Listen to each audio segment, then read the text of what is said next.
meditation and forget the rest of it. As I was thinking about what I would speak about today, I kept being drawn to a book by James Dillett Freeman. He was Unity's poet laureate for many years, and he was director of Silent Unity for many years. He was actually interviewed by Myrtle Fillmore, the co-founder of Unity. He wrote the Prayer for Protection in 1941 as requested by people who had servicemen and women and their families and their friends that were fighting the war, and they wanted a prayer that they could all pray. So that's why he wrote the Prayer for Protection. It was first published in 1941, and then he published it again in 1943, and he added the fifth line, "Wherever we are, God is, and all is well." He loved Christmas, and he loved unity. He says that for over 40 years he wrote prose and poetry and fables and stories. He wrote the first two stories in this book that were later published in a Christmas book. And the editor of Unity magazine took his first story and wanted to publish it in the Christmas issue. Well, for some reason, the editor was required to temporarily leave the magazine. I don't know what that means, but that's what James Dillett Freeman said. And so the assistants did not want to print his story because it never had anything similar to it printed. Still, they felt like they had to because the boss had said that he would do it. So they buried it in the back of the magazine. And he said they cut it up so you had to go, 3 pages back and 2 more pages and all like that. But so many letters came in liking this story that the editor said, next year we will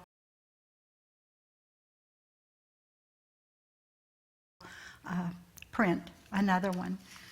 And he said, now the readers expect one every year, so that's why James Dillett Freeman actually wrote 10 of them.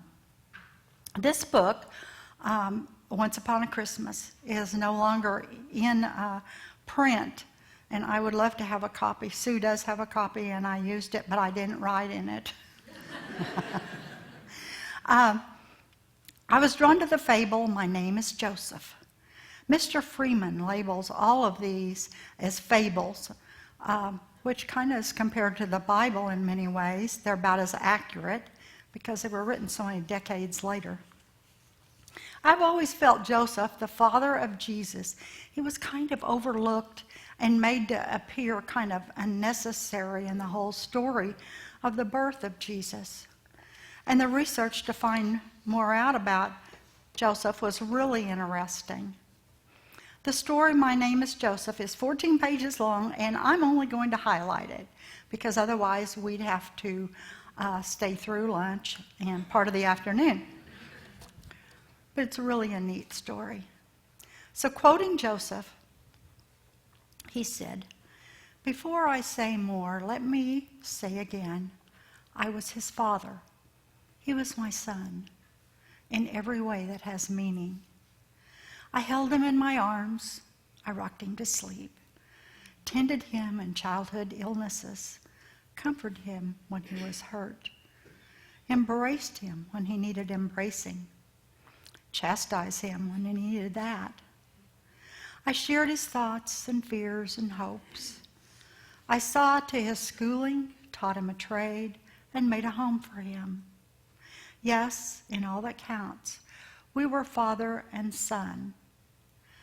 I loved him, and I believe he loved me." To me, this part of the story just made it real and made it human and really quite moving. It was something that would be said by a father, whether it was the biological father or an adoptive father. I was looking for a picture of Joseph and Jesus, and I found a very nice picture. You can see that Joseph was blonde and that Jesus was a redhead. And I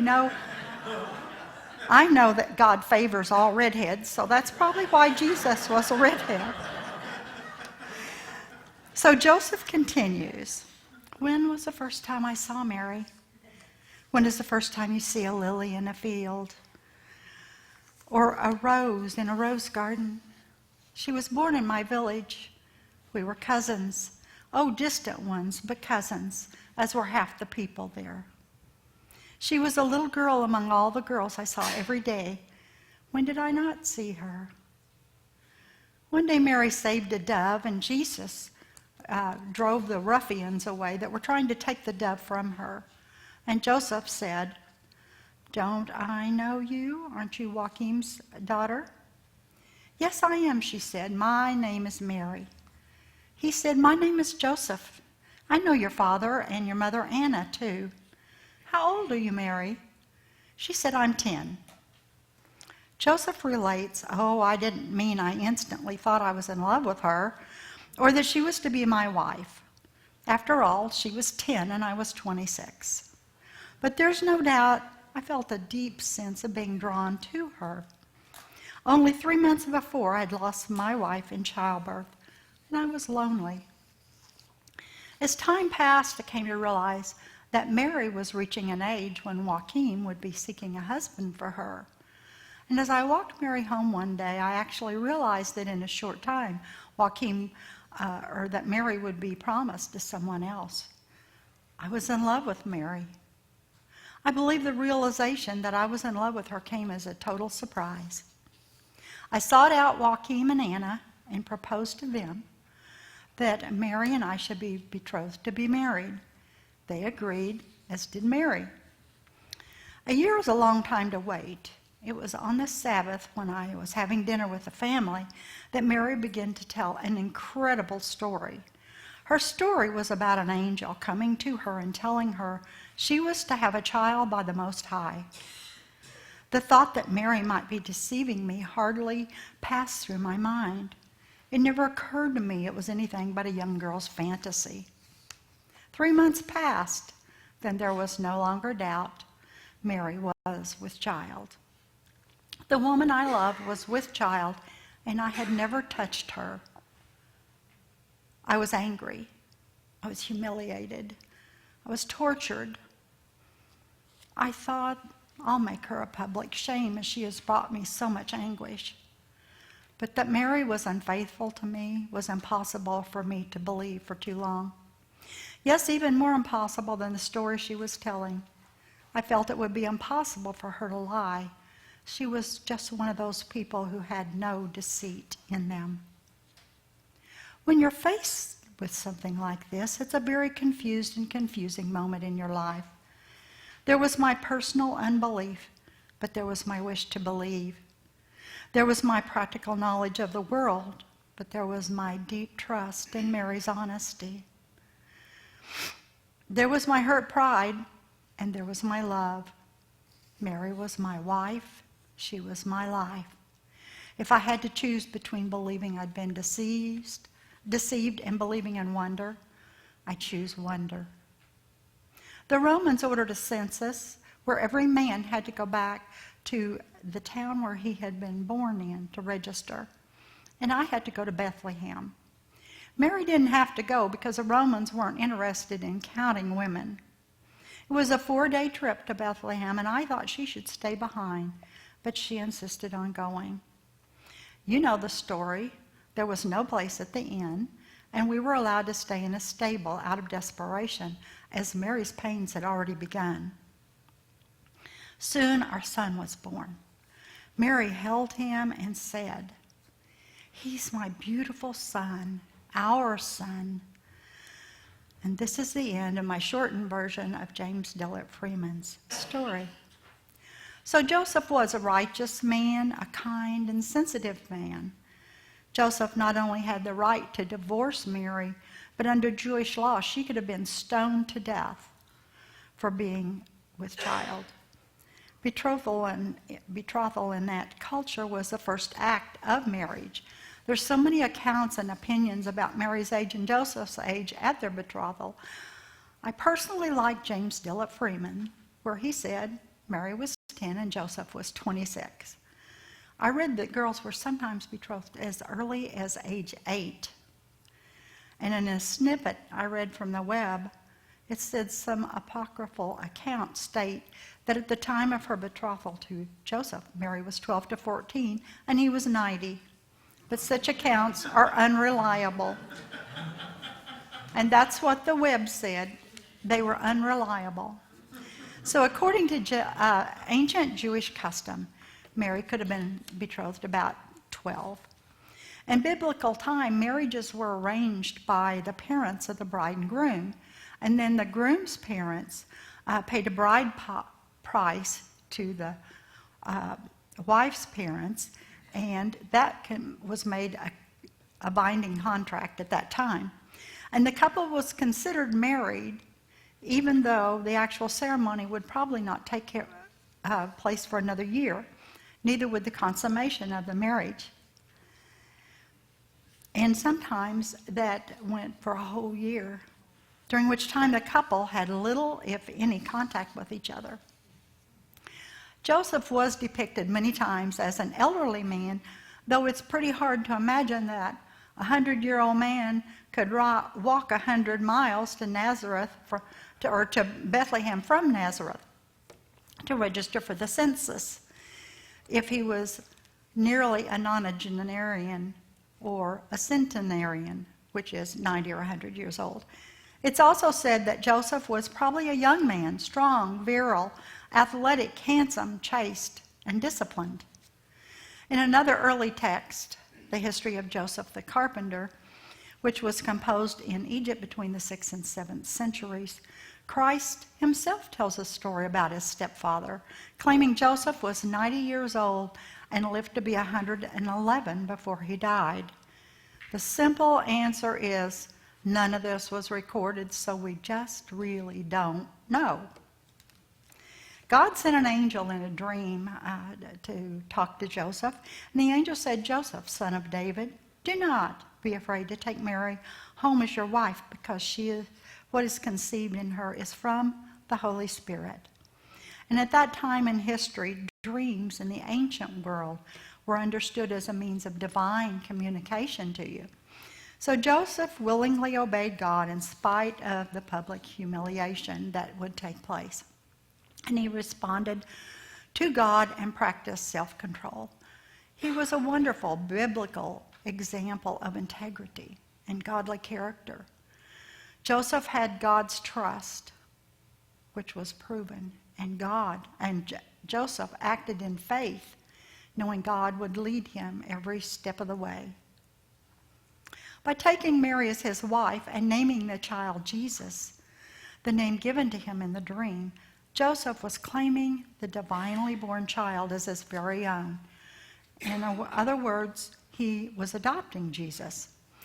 It is not known when Joseph made his transition, but he was not mentioned when Jesus made his first miracle, changing the water to wine at the wedding in Cana. And Mary was mentioned in that activity. Joseph was not mentioned when it told about Jesus carrying the cross and going to the cross, but Mary was. The last time Joseph was mentioned was when Jesus was 12, and if you remember, they had been to the Feast of the Passover. They were headed home, and they lost Jesus. For 3 days, they lost Jesus. They found him in a temple, and that is the last record of anything to do with Joseph. So now how does all this fit into 2019? The descriptive aspects for Joseph that kept appearing to me was trust and faith. All I could understand was that Joseph really didn't understand what was happening. He certainly could not understand the impact that this whole story, that Mary's child, would bring to our whole world. I turned to the Revealing Word, written by Charles Fillmore, a co-founder, and his words on faith compared to trust. Trust is a weaker brand of faith, but better than mistrust. As a rule, persons who merely trust the Lord do not understand divine law. If they had understanding, they would affirm the presence and power of God until the very substance of spirit would appear in manifestation. he states in the Revealing Word about hope and faith. Hope is the expectation of good in the future. It is a quality, good as far as it goes, and he actually wrote good as far as it goes, of sense mind because it is subject to time. Faith is a certain knowledge that our good is ours right now. It is of God, and it goes beyond time and space. Now, to me, Charles was expressing that trust and hope are far less strong than faith. And I can accept that. But I know for me, I had to start where I was when I came to Unity. I had several some positive aspects of my personality or my belief systems, which I call BS. They were mainly victimhood and hopelessness. And it would take a great deal of time and work for me to overcome those. My thinking on this is in total alignment with what we teach in Unity, in that we don't all have to believe the same thing, and we can still all be in unity. And I can understand his reasoning, but I think back to my own introduction into Unity. It was a whole new concept of faith and hope and trust. And I believe we have to start wherever we are when we come to Unity, in raising our consciousness to a higher understanding, a higher expectation, knowing that all things are possible for those who love God. Most of us start off kind of cautiously sticking our toe in the water to see how it works. And I think very few of us came to Unity understanding faith that assures us all things happen for good. Now really, it doesn't matter how unfair, hurtful, distressful, disappointing, disruptive, alarming, shocking, or hopeless this experience is, it happens for our good. Are you kidding? You really expect all of us to just believe this, hook, line, and sinker? And it seems to me that's where understanding steps in, and we understand that we don't have to understand how, when, where, why, and it could be years or decades. It could be never that we come to understand why some of the things happen in our life. When my husband, the father of my 4 children, decided the grass was much greener on the other side of the fence, he left me with children ages 5, 7, 9, and 10. I was worse than devastated. It was a complete shock. And later I joked that he had 3 more wives and I hadn't had 3 dates yet. In a few years after the shock of 1979, I was very thankful, and I am still so grateful that he severed the relationship. That's one of those things that you look back and go, oh, now I see. Myrtle Fillmore, she's the mother of Unity. She wrote in Myrtle Fillmore's Healing Letters, "We know that faith and understanding and the determination to live according to the Creator's plan will bring forth whatever is needed, and will do this for everyone who puts his or her trust fully in the Father." Now, she was speaking in the context of explaining how she and Charles relied on their faith that assured them, as long as they followed their guidance that they believed to be their divine purpose, all their needs would be amply provided. And she says our Creator, God, will also do this for any and everyone who trusts the Father. Now, I think she more closely agrees with me about hope and trust and faith, that they really are not comparable. There's no way to measure them. And Myrtle did not cut anyone slack if you read her books, but she was a little softer in her presentation than her husband. Charles was very much black and white in his presentation. Once in the early day of Unity, there was a meeting called to discuss the finances. And Myrtle said, "Well, if it's about money, I'm not coming." And somebody else said, "Oh, I hope our money holds out."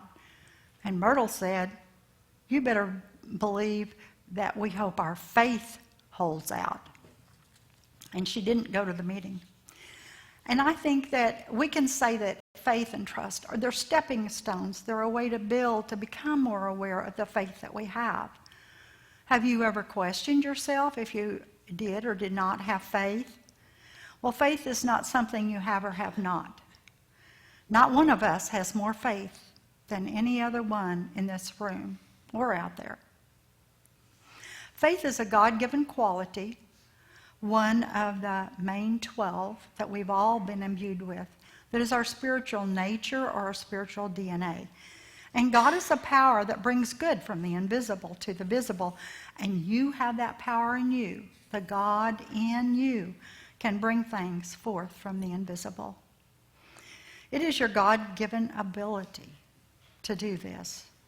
In Hebrews 11:1, we've heard this many times, the scripture says, faith is the assurance of things hoped for and the evidence of things unseen.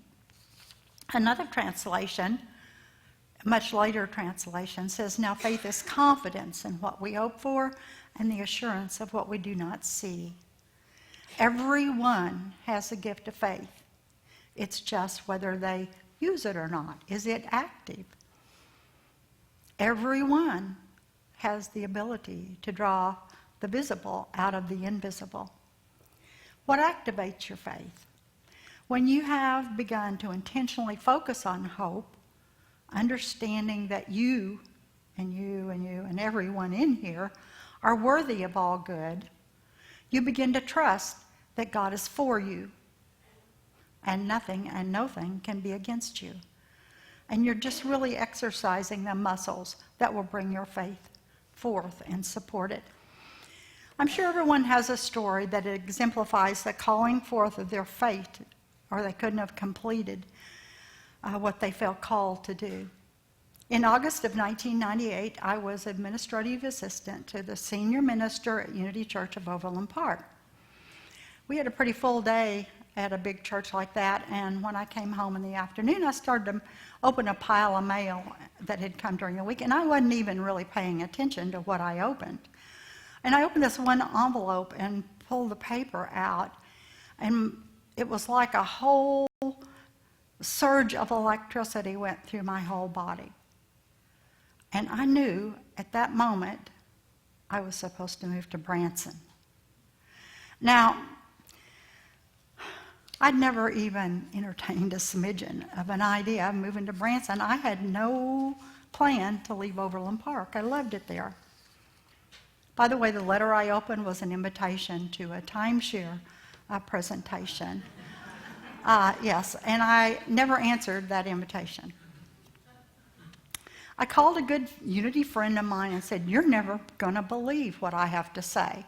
Well, she's one of those close friends that's been through a whole lot with you and known you a long time, and she said, oh yes, I'll believe whatever you tell me. And when I told her I'm supposed to move to Branson, she just answered, okay, I'll go with you when you go check it out. Within about 10 days, we ventured to Branson, and I knew the first step, I had to find a job. I had to find employment. And I interviewed at Shoji Tabuchi Theater as an administrative assistant. And soon I received the position. I was supposed to start October the 1st. We also went to find the Unity Church and meet the minister there. And that was a majority of what we accomplished in the first trip.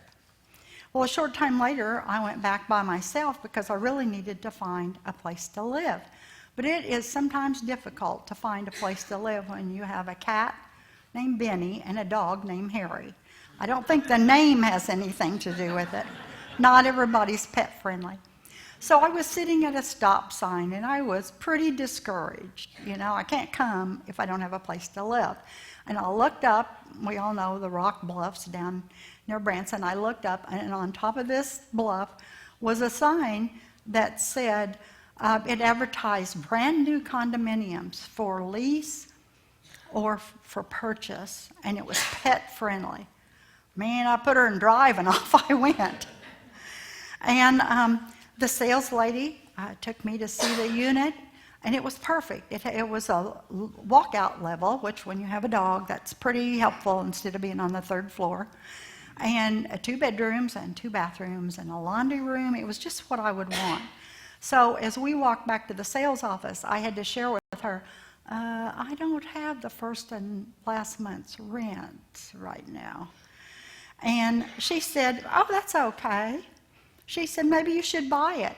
Well, that'll make you laugh, because if you don't have first and last month's rent, you probably don't have several $1,000s as a down payment. She said, oh, no problem.